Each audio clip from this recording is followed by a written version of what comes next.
the story again has been about Mumbai's brilliance and what they inflicted early on. Once that damage was done in the first 3 overs, Boult, Bumrah, Boult, it was very difficult to recover from there. The recovery only came to the extent of 114 runs, but those 4 wickets, Harsha, it just breaks the spine. No, I'm waiting to hear a swing bowler talk about another swing bowler, so I'll listen to.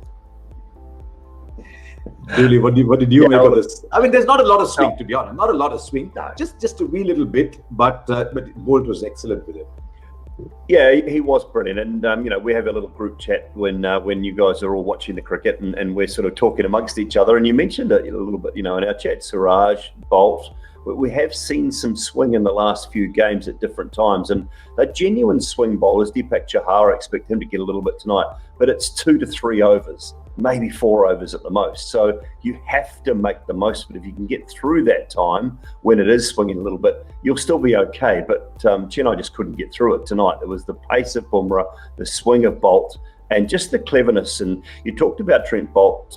We talked about him prior to the game tonight. The ability that he's got now to run that ball across the right-handers. He's got his little slower balls as well, and swinging it back into the right-handers. He's developed different deliveries, and he's had to develop them because he's playing so much white ball cricket. And that's where I see his career has really come along leaps and bounds. It's his development of his white ball variations, I think would be the areas you'd talk about Trent Boult's improvement. But Harsha, you look at how the wickets fell, Gautam. Yeah. The first 4 to real quality fast bowling, whether they were edges, whether they were Raidu getting out to a bounce, the first 4 to real quality fast bowling. But I didn't see the rebuilding after that. Jadeja trying to slog, caught out. Even Deepak Chahar trying to slog, got out. It required actually someone like a Tahir to just stay with Curran.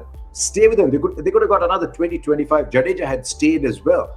So, and I think in doing so, they just pointed out a little thing. Once Boult and Bumrah are gone and that new ball has lost its zip, there's not a lot of wicket taking there. I mean, I know Chahar is a good bowler, but you can see off Krunal, you can see off Coulter-Nile.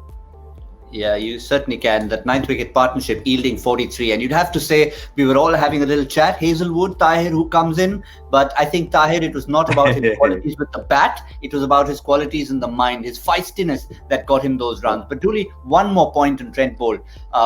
We mentioned this at the start. You've given us the technical masterclass of what he did. But in his mind, not a very good game to follow up from. And you said he doesn't often have back-to-back bad games.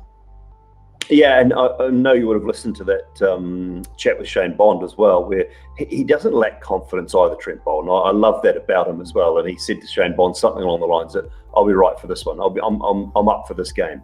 And you just know that he will have worked out what he did wrong. He will have gone away. He'll have practiced it in the nets. He's supremely fit.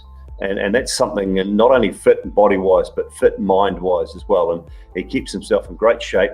And he hates bad performances. He absolutely despises bad performances. So if he has one, he will turn around and he will figure out why, and he will try and rectify that the very next game.